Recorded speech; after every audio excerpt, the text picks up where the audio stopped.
Okay, so we can move ahead and introduce our speakers today. We have two lovely speakers. Our first is Al Volkov. So Al is a Spring member and organizer with Davenport for Palestine and a housing policy analyst. She also, for better or for worse, has firsthand experience volunteering with the NDP, both in elections in her local riding association. Al will also be performing tonight with the Red October Band at Nuit Rouge, so please do come out and support her. And our second speaker is David Bush. Dave has given me the shortest bio ever. Dave is a longtime Spring member based in Toronto.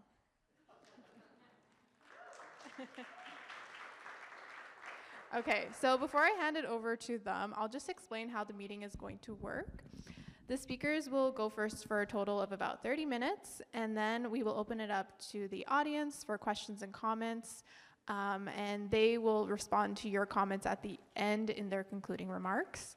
And at that time, if you'd like to speak, we'll ask for hands, and we will put you on the speakers list.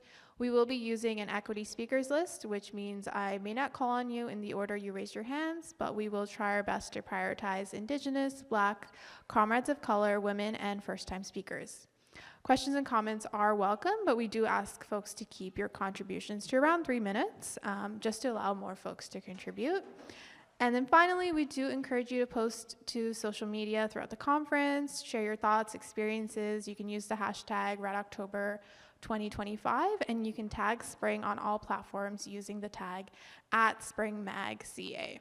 All right, so over to our speakers. Hello, okay, you can hear me? Yes, so today we're going to be talking about the Waffle movement and the NDP and lessons for today.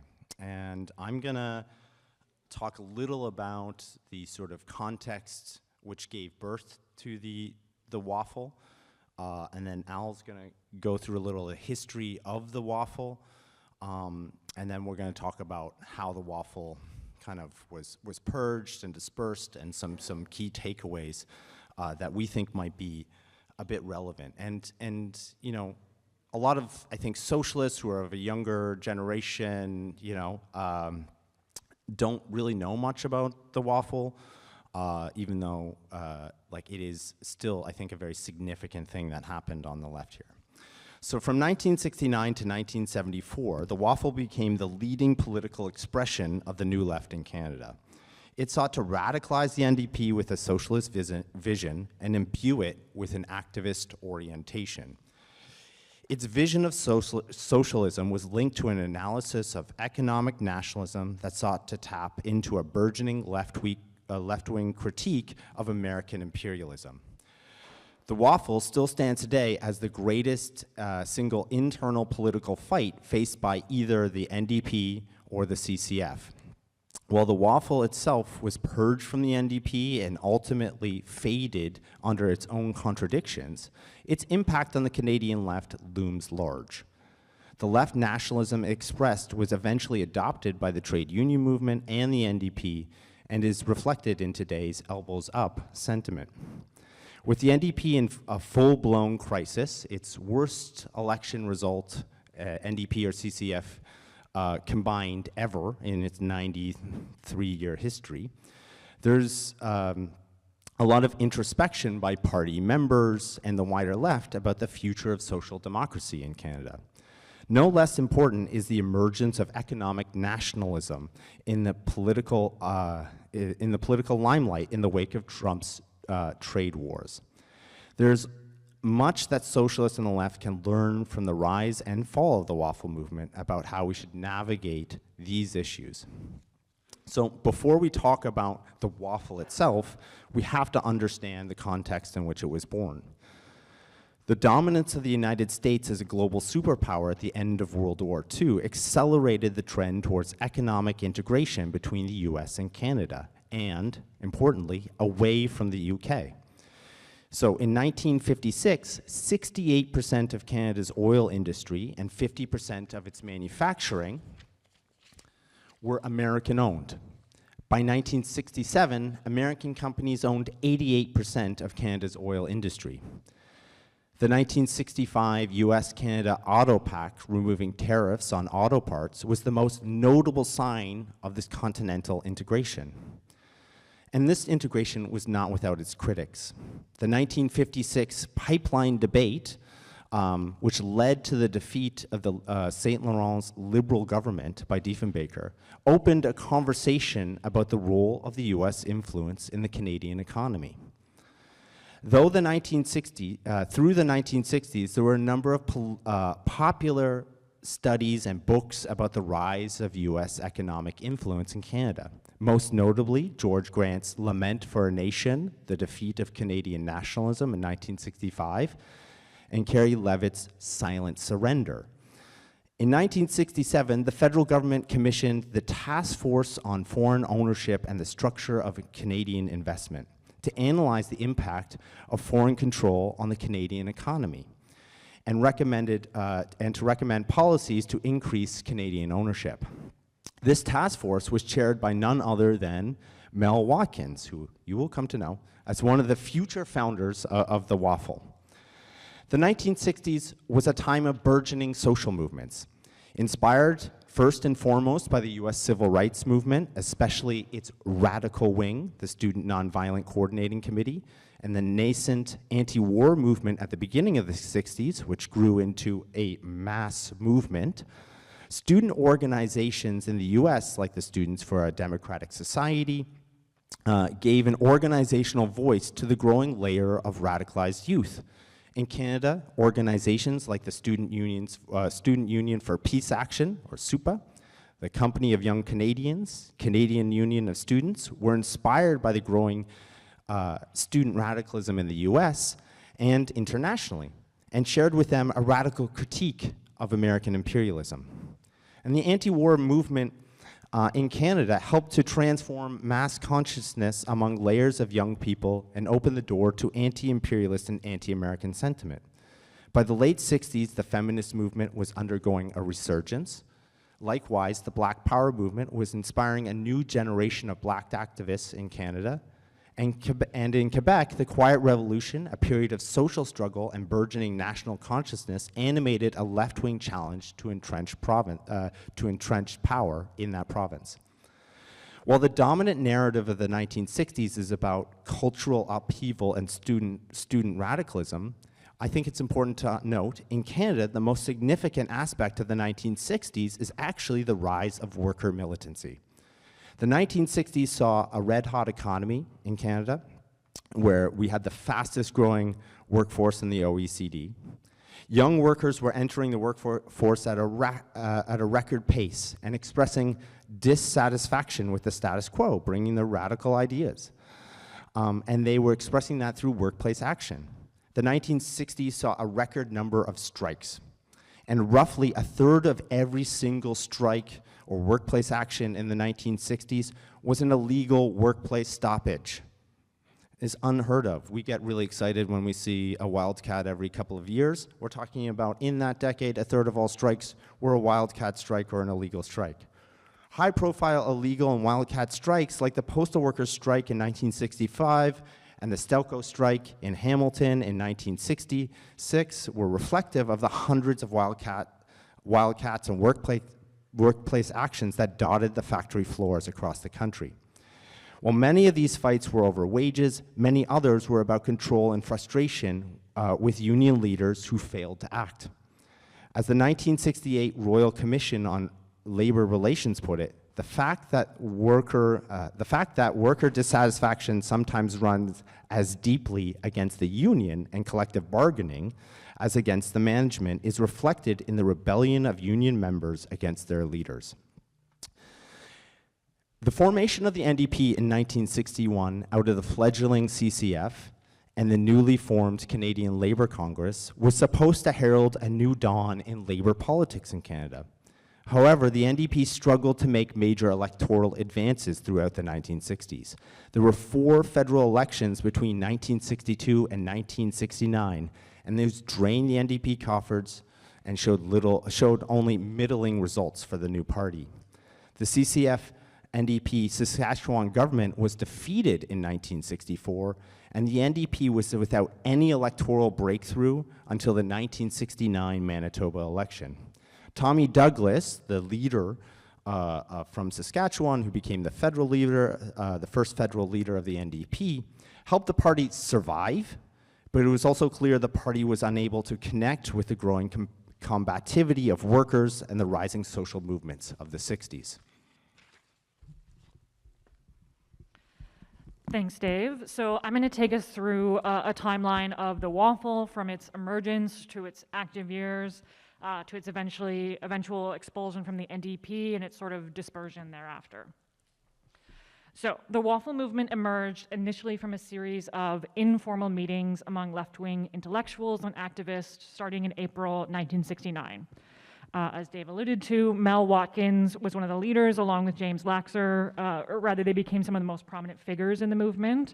And these initial meetings did start with 11 members, including some other prominent figures within the party, such as Ed Broadbent, who would go on to become the party leader, and Gerald Kaplan. Their manifesto, titled For an Independent Socialist Canada, which would later become known as the Waffle Manifesto, was created by the third meeting. And already by this time, disagreements and stances had started to emerge, for example, with national criticisms of international unions being introduced and then removed in the final iteration. And as we'll discuss, the sentiment would later come back within the movement. The manifesto was brought forward to the 1969 NDP Federal Convention and endorsed by 21 riding associations. At the same time, an alternative statement titled For a United and Independent Canada, also known as the Marshmallow Manifesto, was simultaneously put forward by labor leaders, and both these statements were debated on television on the last day of the convention. Ultimately, the Waffle received 1/3 of the vote, a surprisingly high figure, while the Marshmallow Manifesto was passed. So before proceeding too much into the actual actions and rise and fall of the Waffle, I do want to take a moment to sort of speak through this manifesto, and particularly three key themes within it, being the manifesto's theory of change, its focus on Canadian economic independence with socialism, and its discussion of Quebec's right to self-determination. So first, the manifesto's theory of change. The manifesto held that the NDP should prioritize developing a socialist consciousness and build a socialist base, for example, through a revitalization and extension of the labor movement. So on its surface, this resembles a socialism from below strategy, which holds that genuine liberation can only come from the self-activity of workers, and this is something that we often talk about a lot in Spring, this idea of socialism from below. As an example, Watkins has since argued that while the Waffle was in the party, it acted more like a movement that contributed to day-to-day activism, and we'll speak to that shortly, plenty of examples of that. Broadly speaking, examples include activating riding associations, organizing directly with workers on the shop floor, and not just deferring to union leadership. At the same time, the group obviously centered the NDP as a central player in building a socialist Canada. The group did recognize the limits of electoralism and the lack of precedent for radicalizing a social democratic party.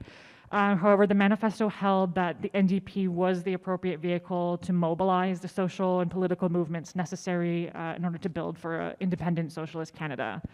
So in trying to move the NDP from within, this approach resembles entryism, which is a political strategy in which a group or organization encourages its members or supporters to join another, usually larger organization in order to expand their influence and ideas. So a second really key theme within the manifesto that we'll be coming back to throughout is this idea of Canadian economic independence with socialism. The manifesto emphasizes the ways that Canada at the time was shaped by American corporate capitalism and stressed that true economic independence requires socialism and participatory democracy. So it cites several examples of Canada's economic dependence on the US, such as the prevalence of junior partnerships with American multinational corporations, and the use of Canadian resources and diplomacy in support of American empire, such as through the sale of arms to the US during the Vietnam War. The manifesto also critiques the prevalence of corporate decision-making that leads to prioritization of profitable pursuits, urban concentrations of investment, and promotes superfluous individual consumption, which results in neglect of social needs and regional disparities. And no surprise, these are things we still see today. So in response, the manifesto proposes certain tactics by the NDP.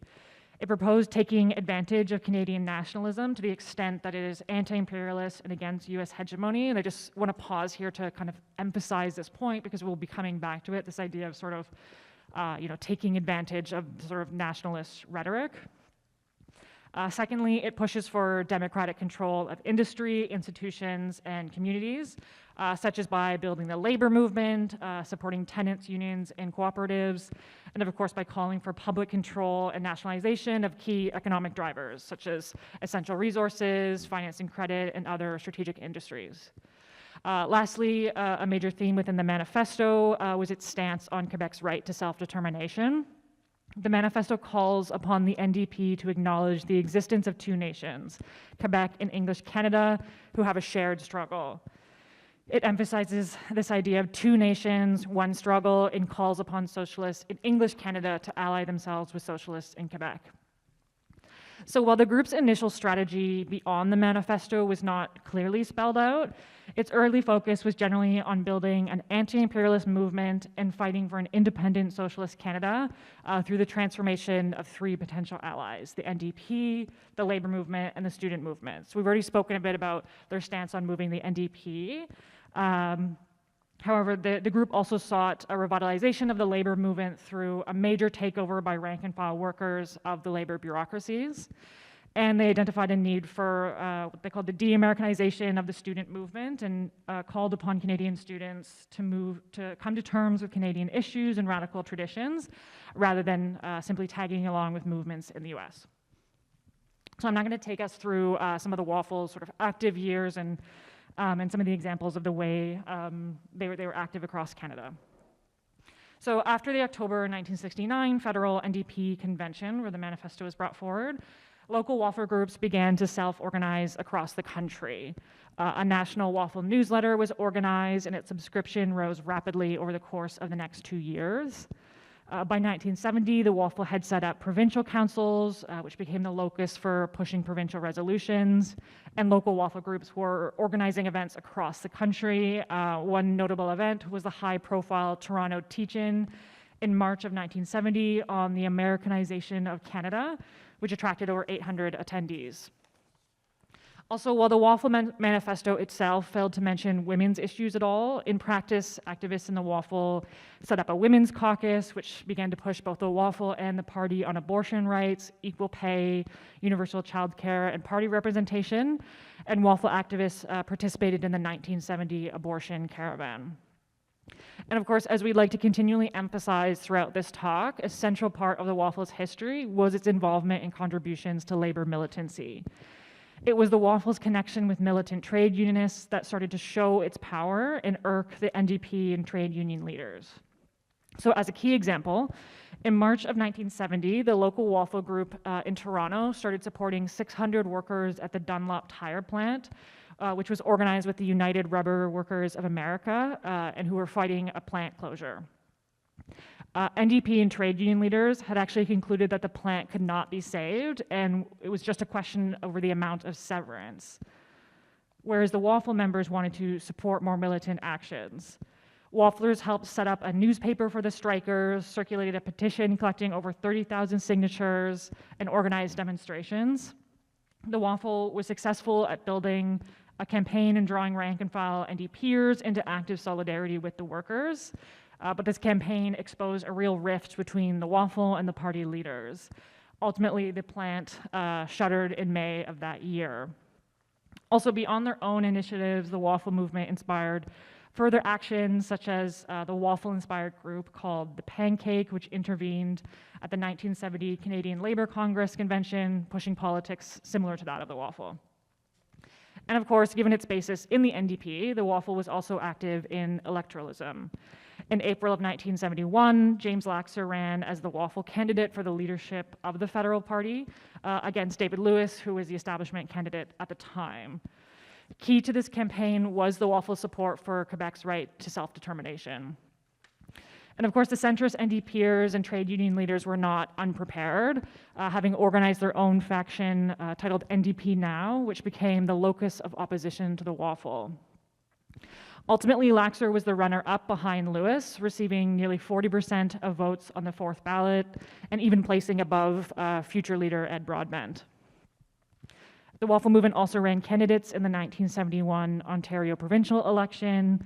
While they did not win any seats, one candidate, Steve Penner, almost won in the Toronto riding of Dovercourt.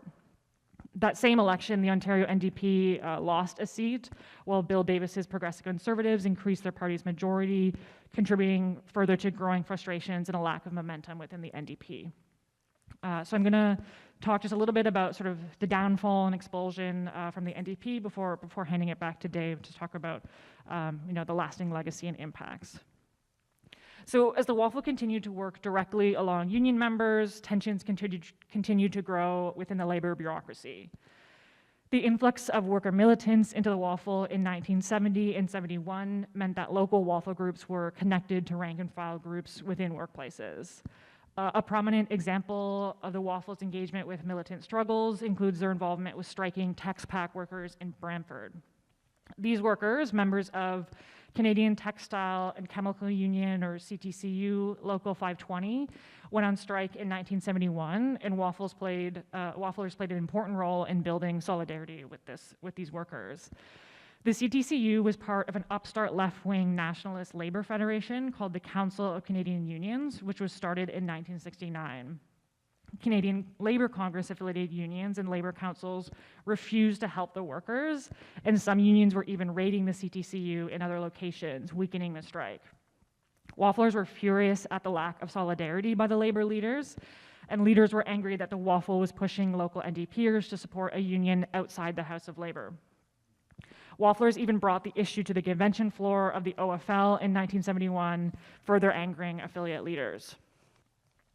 Leaders of the USW, United Steelworkers, were particularly concerned about the Waffle because of its connections to already established left-wing factions in the union. In Hamilton, the existing left-wing factions in the powerful USW 1005 local at Stelco allied with the Waffle, as did the left-wing faction in Sudbury's local USW 6500, representing workers at INCO. These alliances between the Waffle and left-wing caucuses were seen by USWs as a direct threat to their power. And a final example was the Waffle stance on the Auto Pact. While the old left-wing caucus in the United Auto Workers, UAW, union around the Communist Party had ceased to exist by the mid-1950s, former caucus members who still remain in prominent elected positions in Southern Ontario were among the most vocal critics of the Auto Pact. As the workforce got younger and more militant in the late 60s, a new left caucus in the UAW was formed in June of 1971, and it connected directly with the Waffle. The UAW strike at Douglas Aircraft in Malton in September of 1971 added fuel to the fire when UAW leaders in the US forced an end to the strike. This prompted the Waffle to organize a conference on the Auto Pact in Windsor with the Left Caucus in UAW and the Windsor Labour Council in January of 1972. This event attracted hundreds of auto workers in southwestern Ontario, obviously to the dissatisfaction of UAW leaders. So in short, the Waffle's connections with rank and file activists in the major trade unions such as the UAW and USW, and its willingness to support independent rank and file action that challenged both employers and trade union leadership made it a threat for those union leaders. Ultimately, trade union leaders pushed NDP leaders to expel the Waffle. And of course, on top of this, the Waffle's leftist vision was being seen at odds by the NDP bureaucracy's focus on electability.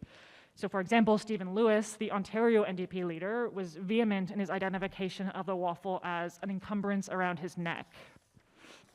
So finally, in March 1972, a motion was passed at the Ontario NDP Council to prepare a statement outlining the responsibilities of party members. This was a direct attack on the Waffle, and the Vikert Committee was struck to look at the group. Wafflers continued to organize, but pulled back some of their anti-war activity while the committee was meeting. but the writing was on the wall. In May, the council adopted the Weikert Committee findings that in essence deemed the Waffle a faction. At the June council meeting, a softened resolution demanding that the Waffle disband as an organized group within the NDP was passed by a vote of 217 to 88. Similar patterns then proceeded across Canada. The Waffle in New Brunswick, which had won control of the provincial party, was kicked out in 1972. And in Saskatchewan, the Waffle left the party in 1973 under pressure. Okay, so the purging of the Waffle, and specifically the Ontario Waffle, is not the end of the Waffle story. From the outset, the Waffle contained a range of socialist perspectives inside it. Social democrats, centrists, revolutionary socialists, sometimes at odds with each other. When the Waffle was expelled, these differences bubbled up to the surface. In August of 1972, the Waffle called a special conference that offered two strategic positions: form a new independent organization or stay and fight within the NDP. The majority of members opted to form a new organization, the Movement for an Independent Socialist Canada, or MISC, I will just use. But some revolutionary socialists left to join or form other socialist groupings, and some still opted to stick with the NDP and go back and try and enter a strategy to change the party.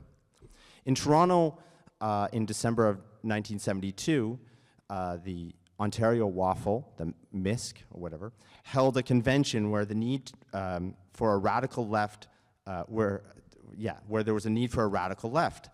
And they talked about, James Laxer famously said, it was time for them to take Marx out of the closet. Discussions arose around forming a new socialist party to replace the NDP, attracting new members, particularly young people and workers influenced by the climate of radical change. In reality, the Waffle encountered immediate problems as it struck out on its own. It had a sizable base of activists and roots in the trade union movement, but it suffered from two interrelated flaws. One, political incoherence, and two, a dearth of democratic structures by which political debates could be hashed out inside the Waffle. Wafflers were united in their attraction to socialism, but were fractured over questions of analysis and strategy about socialism and how to get it. Was the goal of the Waffle to elect members of parliament to enact change? Or was the role of the Waffle to use parliament to build power in the movements? Or was the goal to build a movement beyond parliament? Was Canada an oppressed state vis-a-vis the United States, or also a capitalist state engaged in imperialism? In the admixture of nationalism and socialism, what was the right balance? By 1974, frustrations were running high within the Waffle. The Waffle's attempt to run candidates in the 1974 federal election was an utter disaster. So James Laxer, the most prominent Waffle who finished second in leadership race, ran in York South under the label of MISC, and he garnered only 674 votes. That's just 1.3% of the popular vote. There was little room for another left reformist electoral project. In 1974, after fierce internal debates over the role of nationalism and critiques over internal democracy, the Waffle leadership in Ontario quit en masse, leaving only a rump of socialists and activists who soon folded up shop. Many of the leading intellectuals in the Waffle eventually wound up back in the NDP. And so I'll just say a couple things about the Waffle's impacts. I think one, while the Waffle collapsed entirely by 1975, its political impacts lived on. The Waffle's nationalist critique over both the influence of the United States on the economy and in the labor movement were widely adopted in social movements and by the NDP and even in the trade unions. At the time, trade union and NDP leaders attacked the Waffle's critique of international unions and its economic nationalism. But by the 1980s, the union movement had largely adopted the very same economic nationalist perspective. This shaped the anti-free trade fights to come. Most international unions through this period developed more autonomous national structures for the locals in Canada. And one major union, the Canadian Auto Workers, was formed as a split away from the United Auto Workers in the mid-1980s. The Waffle left its imprint on the left in other ways as well. A large layer of activists who participated in the Waffle went on to form a number of socialist groups, such as the International Socialists. I think the people involved helped found the Revolutionary Marxist group, Socialist Action. Although small, these groups have shaped the left. And the purging of the Waffle turned off a whole layer of militant workers and activists from the party for decades. It wasn't until the late 1980s that the NDP restarted its youth wing after purging it during the Waffle. So there was no young Ondi or whatever, the Ontario or the New Democratic Party youth organizations. They didn't exist. They were all purged. The row over the Waffle changed the NDP. While there were certainly subsequent debates and even organized left-wing reform efforts in the party, such as the New Party Initiative in the early 2000s, the limits of inter-party debate were clearly demarcated, and there's been a long drift towards a more centralized control in the NDP. Okay, so what? So what is the takeaways from this history? I'm going to use just our last couple of minutes to speak to 4 key takeaways we want to emphasize that are relevant for socialists today. So first off, the Waffle was a political expression of rising social movements. While discussions about the Waffle are often viewed through the lens of an inter-party fight among leaders, a more accurate understanding of the Waffle is to see it as a political expression of the New Left. Key pillars of the Waffle's manifesto, such as its focus on socialism, economic nationalism, and Quebecois self-determination, were shaped by the burgeoning movements of the time. For example, the anti-Vietnam War movement opened the door to a wider critique of American empire, and the Quiet Revolution in Quebec set the stage for Wafflers to adopt a pro-self-determination position. The second sort of takeaway we want to focus on, which we've alluded to a couple times, is how the Waffle movement highlights the limits of nationalism. The Waffle's central call for economic independence with socialism often ended up emphasizing the economic independence part more and the socialism part less. This ultimately weakened the Waffle's project. As an example, the Waffle had a misplaced analysis about the bureaucratism of unions, which it largely ascribed to the international or American nature of unions. This ultimately minimized how the problems of trade union bureaucracy were also found in Canadian unions and is still found today in Canadian unions. Its lack of clarity hampered union activists in its orbit and created more divisions inside the class. And of course, the Waffle in its left nationalism frame completely ignored the settler colonialist nature of the Canadian state. This is a key lesson today as we continually see the intoxicating and destabilizing force that nationalism holds, where grocery stores use Canadian flags to disguise price gouging, or governments use the call for Canadian economic development to justify increasing privatization. Even among the institutional left today, the rallying force of nationalism leads to disorienting alliances with big businesses on national lines rather than uniting workers on class lines. Taking on capitalists at home takes a backseat to protecting the economy via free trade and corporate subsidies. We do want to also touch briefly, sort of building off the talk before us, on the challenges of left reformist projects. The history of the Waffle movement, similarly highlights the limits of a left reformist approach, particularly one so heterogeneous and undefined in its strategy and tactics as the Waffle was. From its earliest days, disagreement on the movement's orientation to the party and overall organizing principles led to fractures among members, a theme which ultimately continued to its end.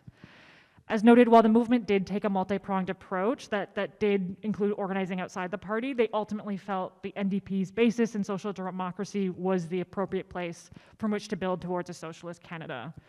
In reality, they butted up against the deeply entrenched tactics upon which institutions are built, where their central focus on electability always brings them back to their socially democratic core, one which inevitably prioritizes the maintenance of the status quo. And this leads us to the fourth and final takeaway, which is that the Waffle's strength was its ability to connect to the rank and file. While the opposition to the Waffle among the trade union bureaucracy has been linked to their calls for Canadian workers to separate from American and international unions, in reality, the Waffle was a threat to the leadership of both the NDP and trade unions because of its connection to militant rank and file networks on the shop floor. The Waffle had the potential to not just connect these oftentimes disparate workplace battles, but to give them a coherent socialist political expression.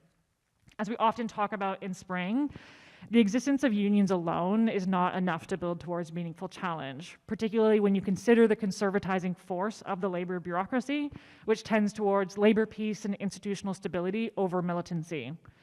Instead, revolutionary socialism requires building solidarity and class consciousness among rank and file workers through struggle. When workers assert their power as a class on the shop floor, only then can they truly disrupt the status quo. So in short, the history of the Waffle movement highlights common challenges those seeking a socialist future tend to face. While some contexts surrounding the Waffle creation might seem just as prescient today, such as the pull of nationalism and an NDP in perpetual crisis, we no longer live in the milieu in which it was formed. And yet these lessons ring true today. As we consider how to get to socialism in this current moment, we must continue putting our energy into building rank and file power in the workplace and building strong mass movements.